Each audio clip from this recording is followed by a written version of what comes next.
So decimal numbers and fractions.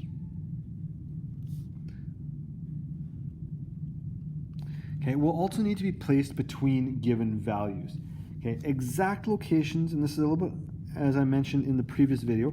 Okay, exact locations for those values are not essential. Okay, but we're going to try to get them as close as possible. Okay, we don't want to make it so that they are, we don't want them to be extremely out of place. We want them to be as close as possible. And we're going to take a look at an example of those right here. So here we have four numbers, 4.1, 1.6, 3.9, 2.5. And I've given a number line from 0 to 5, where on the number line we're going up by ones. Again, we don't need to label them necessarily, as long as we kind of know how much we're going up by. And as long as we have kind of two numbers on there, we should know that. If you want to put more numbers on there, you gladly can. I'm not saying that you don't have to. Now 4.1 is a lot closer to 4 than to 5. In fact, it's like 1/10 away. So if we were to divide this into 10 sections, it would be at the 1 section. Now, instead of having to do that, we can just draw a line fairly close to 4. And I'm going to put a little arrow there, and it's going to show that that is 4.1. That's roughly where 4.1 is.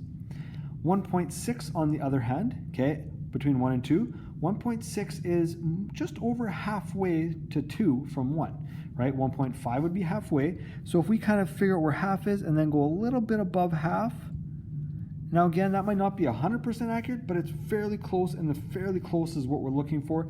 We want to get it as close as possible, but again, we don't need to use a ruler to try to measure it out exact. So as close as possible is what we're looking for. 3.9, now again, that is right underneath 4, so 3.9 is quite close to 4.1. If you want to put it on the bottom, just show a line and put it on the bottom, you can do that as well, or you can just kind of squeeze them in as fairly close. And 2.5 is going to be right in the middle, so we're going to try to hit it as much in the middle as possible. I notice my lines are a little bit crooked, they're not necessarily 100% straight, but we'll also notice that I'm trying to get as close as possible to that middle. I'm not using a ruler. You don't need to use a ruler unless you want for your number line. That would actually make it look much better, even though these are printed off. I don't print them off except for your progress check. And so in this case here, please just try to get them as close as possible. Draw a nice straight line. Try to draw it as clean and even as possible. Now, here's a couple negative numbers. We're going to take a look at negatives as well. So I have negative 2.3, negative 7.7, negative 4.1, and negative 9.9. And on the scale here, we have from 0 to negative 10. And again, we're going by ones. And so I'm just going to put the other ones in here as an example. Okay, it'll probably help us be a little bit clearer. Remember that with negatives, we're always going backwards. Okay, so 0 is up on top and 10 is below, but because it's negative, it is smaller.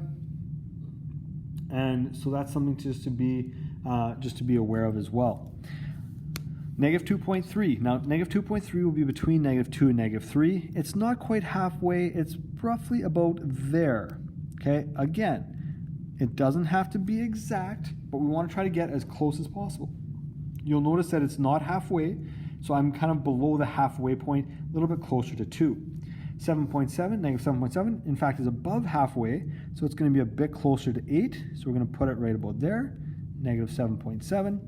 Negative 4.1 is going to be really close to 4, but again, it's going to be just over 4, negative 4.1.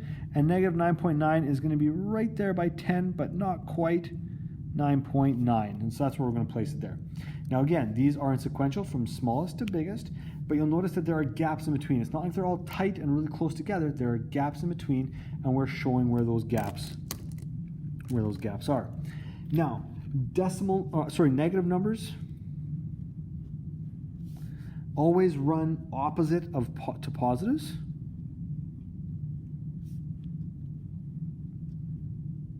Okay, on a number line. Therefore, the bigger numbers, and again, I'm putting that into quotations here, are on the left, and the smaller, again in quotation, are on the right.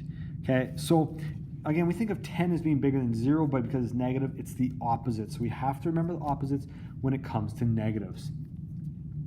Question 2, I'd like you to work on that. It's going to be dealing with some decimals, and just some basic decimals. Again, make sure that you're drawing your number lines, draw them straight with a ruler, and then put in your lines and numbers as best as possible.